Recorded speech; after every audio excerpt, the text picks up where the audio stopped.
안녕하세요. 오늘은 2025년 9월 10일 목요일입니다. 교과 나눔 시간에 오신 여러분들을 진심으로 환영합니다.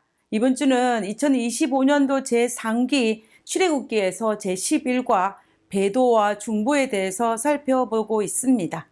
기도드리고 다섯째 날 목요일 교과 내용을 살펴보도록 하겠습니다. 기도하겠습니다. 하늘에 계신 저희들의 아버지, 우리가 말씀을 통하여서 하나님께서 우리에게 베푸르신 중보 사역이 얼마나 고귀하고 값진 것인지를 깨달아 알 수 있도록 허락하신 하나님의 은혜로 인하여 감사를 드립니다. 하나님, 우리가 하나님의 말씀 속에 살아 숨쉬는 아버지의 진심과 우리를 향한 사랑을 날마다 묵상하며 오늘 저희들의 주어진 모든 유혹들 앞에 담대히 물리칠 수 있는 담대한 마음을 가질 수 있도록 주 도와주옵소서. 우리와 함께 하심을 감사드리오며 거룩하신 예수님의 이름으로 기도드렸습니다. 아멘. 감사합니다. 오늘 목요일 국가의 제목은 중보입니다. 금송아지 사건에서 모세의 중보는 우리에게 많은 것을 생각하게 합니다. 금송아지 사건에서 모세의 중보는 한 번이 아니라 총 3번이었습니다. 첫 번째는 시내산 위에서의 중보입니다. 먼저 시내산 위에서 하나님께서 이스라엘 백성들이 금송아지 우상을 만들어 숭배했다라는 사실을 모세에게 전해주었습니다. 그때 하나님께서 대노하시면서 이스라엘을 진멸하겠다라고 모세에게 이렇게 말씀하셨습니다. 출애굽기 32장 10절입니다. 그런즉 나대로 하게 하라. 내가 그들에게 진노하여 그들을 진멸하고 너로 큰 나라가 되게 하리라. 하나님께서 이스라엘을 진멸한다라고 말씀하셨습니다. 이스라엘이 진멸 위기에 처했을 때 모세가 첫 번째 중보자로 나섰습니다. 출애굽기 32장 12절입니다. 주의 명렬한 노를 그쳐서 그 뜻을 돌이켜사 주의 백성에게 이 화를 내리지 마옵소서. 주의 종 아브라함과 이삭과 이스라엘을 기억하옵소서. 주님의 자비와 아브라함과 조상들에게 약속하신 그 약속에 근거하여 이스라엘 백성들을 용서해 달라고 첫 번째 중보기도로 하였습니다. 모세의 중보로 여호와께서 뜻을 돌이키시어 말씀하신 화를 그 백성에게 내리지 아니하였습니다. 출애굽기 32장 14절에 보면 여호와께서 그 뜻을 돌이키사 말씀하신 화를 그 백성에게 내리지 아니하시니라 라고 하였습니다. 그리고 두 번째 모세의 중보가 시내산 아래에서 일어났습니다. 금송아지는 불살라 가루로 만들어 이스라엘 백성들에게 물에 뿌려서 마시게 하였습니다. 끝까지 회개하지 않는 이스라엘 백성은 회개한 이스라엘 백성에 의해서 진멸되었습니다. 금송아지는 처리되었고 끝까지 금송아지 우상 숭배에 회개하지 않은 사람들도 진멸되었습니다. 금송아지 사건은 일단락된 것입니다. 그 이후에 다음날 모세는 백성들에게 이렇게 선언합니다. 출애굽기 32장 30절입니다. 너희가 큰 죄를 범하였도다.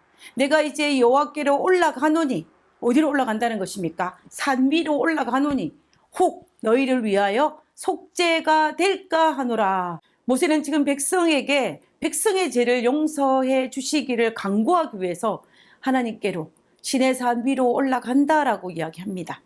그때 백성에 사용하는 단어가 혹시 너희의 죄를 용서하실까 하여입니다. 우리는 용서받을 수 없는 엄청난 죄를 지었지만 하나님께서 혹시 우리를 불쌍히 여기사 속죄하실까라고 이야기하고 있는 것입니다. 왜냐하면 그러기에는 우리가 너무나 큰 죄를 지었기 때문입니다. 모세가 혹시라도 이 말을 사용한 것은 이 백성을 용서하실지 여부는 오직 누구에게요? 하나님의 판단에 달려 있다라는 것을 나타내는 것입니다. 그러나 혹시 용서해 주실지는 모르나 일단 올라가서 백성들의 죄를 위해서 기도해 보겠다라고 말하는 것입니다. 이 말을 한 데에는 이스라엘 백성들이 다시는 금송아지 우상을 세우는 그런 어리석은 짓을 하지 말라는 경고도 포함되어 있는 것을 알 수가 있습니다. 그리고 하나님 앞에 나아가 모세의 두 번째 중보가 등장합니다. 출애굽기 32장 31절과 32절입니다. 모세가 여호와께로 다시 나아가 여짜오되 슬프도소이다. 이 백성이 자기들을 위하여 금신을 만들었사오니 큰 죄를 범하였나이다. 그러나 이제 그들의 죄를 사하여 주옵소서. 그렇지 아니하시오면 원하건대 주께서 기록하신 책에서 내 이름을 지워버려 주옵소서. 모세가 시내산 위에 두 번째 올라갔습니다.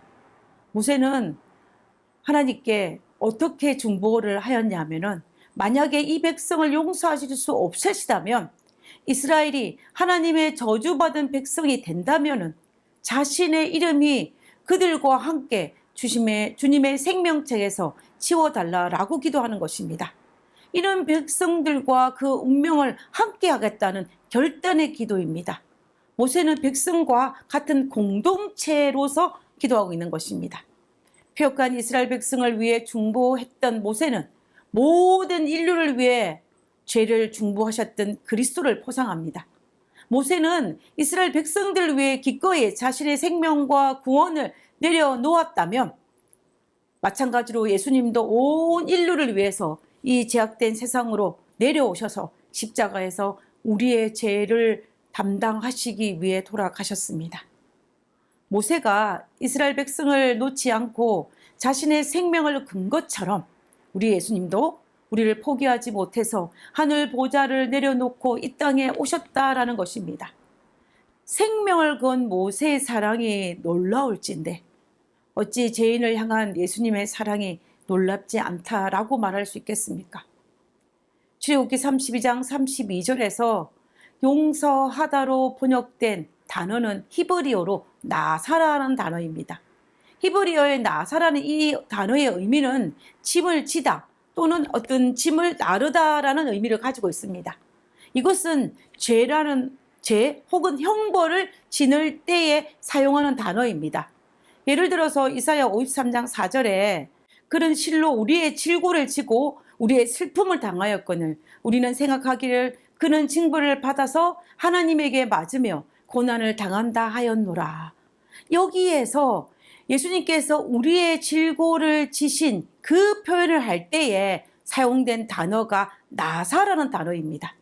그리고 출애굽기 32장 32절에서도 합의하시면 이제 그들의 죄를 사하시옵소서, 용서하시옵소서에서 사용되었던 그 단어 또한 히브리어로 나사라는 단어입니다.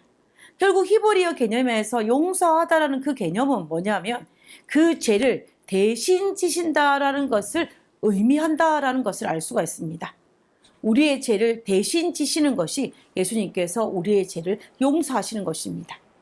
결국 모세는 하나님께 우리가 흔히 생각하는 단순히 백성의 죄를 용서해 달라는 그러한 것이 아니었습니다.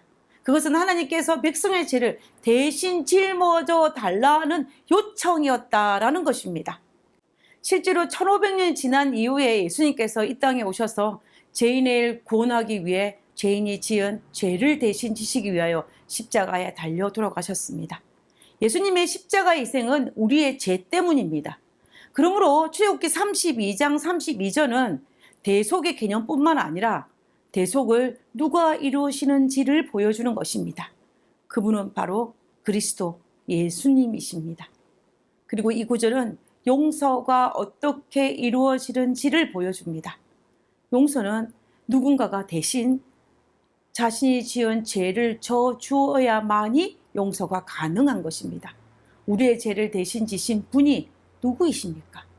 우리의 죄를 대신 지신 분은 유일하게 십자가에서 우리의 죄를 지고 우리의 제물이 되신 예수님 뿐입니다.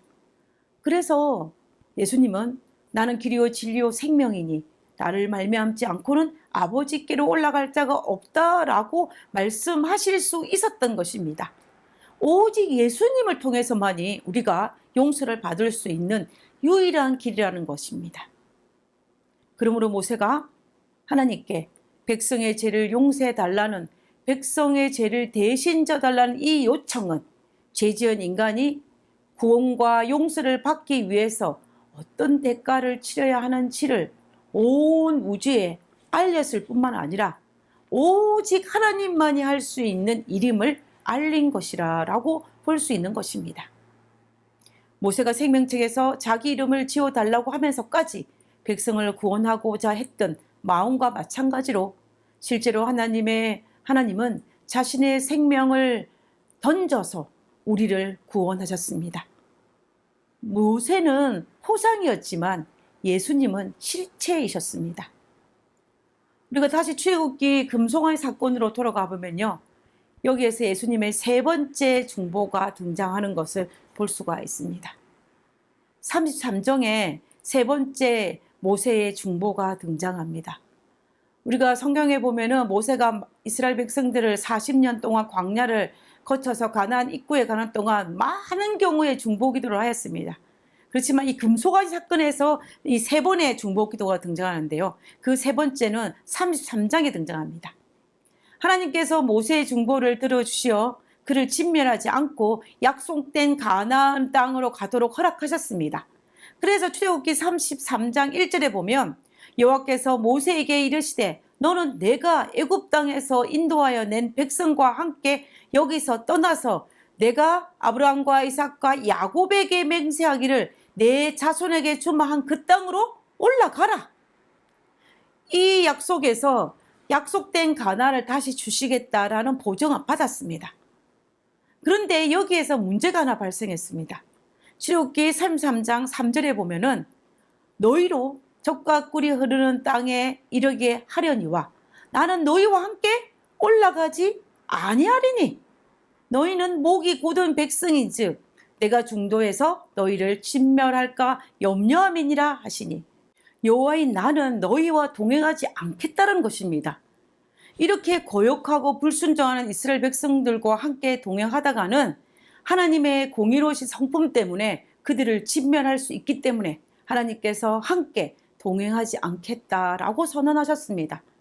한마디로 말하면 너희들끼리 가나안으로 가라는 것입니다. 이 말을 들은 모세가 얼마나 암담했을까요? 이 말을 들은 모세가 얼마나 놀랐겠습니까? 하나님과 함께 동행함에도 불구하고 이스라엘 백성들이 이렇게 반영을 일삼는데, 패역하는데 하나님이 동행하지 않는 상황이라면 과연 가나안 땅에 무사히 도착할 수 있을까라는 생각을 모세가 아마 했을 것입니다. 모세는 아마 자신이 없었을 것입니다. 그래서 모세가 하나님께 매달립니다. 출애굽기 33장 12절에서 13절입니다. 모세가 여호와께서 고하되 보시옵소서 주께서 나더러 이 백성을 인도하여 올라가라 하시면서 나와 함께 보낼 자를 내게 지시하지 아니하시나이다. 주께서 전에 말씀하시기를 나는 이름으로도 너를 알고 너도 내 앞에 은총을 입었다 하였사온즉 내가 참으로 주의 목전에 은총을 입었사오면 원컨대 주의 길을 내게 보이사 내게 주를 알리시고 나로 주의 목전에 은총을 입게 하시며 이 족속을 주의 백성으로 여기소서. 이 백성은 하나님의 백성인데 왜 저 혼자 올라가러 하시는 것입니까? 저 혼자는 할 수 없습니다 라고 모세가 고백하는 것입니다. 하나님 말씀대로 저가 정말 하나님의 은총을 입은 사람이라면 주의 길을 보여달라고 이야기합니다. 이 말의 의미는 하나님께서 함께 가시지 않는다면 내가 가나안 땅에 갈 필요도 없고 갈 수도 없다라는 것입니다. 하나님은 모세의 이 간절한 기도를 들으시고 마음을 바꾸시어 내가 친히 가리라 라고 말씀하셨습니다.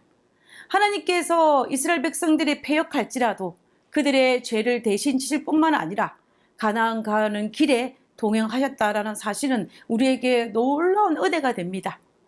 왜냐하면 우리가 비록 죄 많고 패역할지라도 우리가 우리의 죄를 예수님께 맡기면 예수님은 우리의 죄를 대신 지실 뿐만 아니라 우리가 하늘 가는 길에도 동행하여 주신다라는 것입니다. 그러므로 우리는 이 세상을 살아갈 때 두려워할 필요도 없고 염려할 필요도 없이 우리와 동행하시는 예수님과 함께 하늘나라를 가야만 하기 때문에 우리는 행복할 수 있는 것입니다. 우리의 중보자 되시는 예수님이 우리와 동행하시기 때문에 하늘 가나안 가는 길은 참으로 멀고 환난이 가득한 곳이 아니라 기쁘고 편안하고 즐거운 여행이 될 수 있는 것입니다. 우리는 우리를 위해 중보하셨던 예수님을 바라보면서 그분과 동행하면서 살아가는 멋진 하루하루를 만들어가면 좋겠습니다. 오늘 하루도 그 하루가 되시기를 바랍니다. 오늘 하루도 하나님과 동행함으로 말미암아 하늘 가는 길에 정말 기뻐하는 하루로 살아갈 수 있는 우리 모두가 되기를 간절히 바라면서 오늘 교과를 마치도록 하겠습니다. 기도하고 마치겠습니다. 하늘에 계신 저희들의 아버지, 목숨까지 아끼지 않으면서 죄인을 위해 중보하신 예수님의 사랑에 감사합니다. 예수님께서 우리를 위해서 하신 놀라운 일을 분명히 기억하게 하옵소서. 백성들을 위해 온전히 헌신하고 사랑한 그들과 같은 사랑이 우리에게도 있게 하옵소서. 하늘에 계신 저희들의 아버지, 우리를 위해서 우리의 죄를 대신 지시고 우리와 함께 하신 그 놀라운 사실을 인하여 감사합니다. 아버지여, 하나님께서 우리를 불쌍히 여김과 같이 우리도 모세와 같은 마음을 가져서 다른 사람을 불쌍히 여기고 하나님께 기도하고 하나님과 함께하면 그것이 얼마나 큰 축복인지를 깨달아 날마다 하나님께 매달리는 그러한 모세의 삶을 살 수 있도록 주여 도와주시옵소서. 오늘 하루도 하나님께서 우리와 함께 하시옵기를 간구드리오며 거룩하신 예수님의 이름으로 기도드렸습니다. 아멘.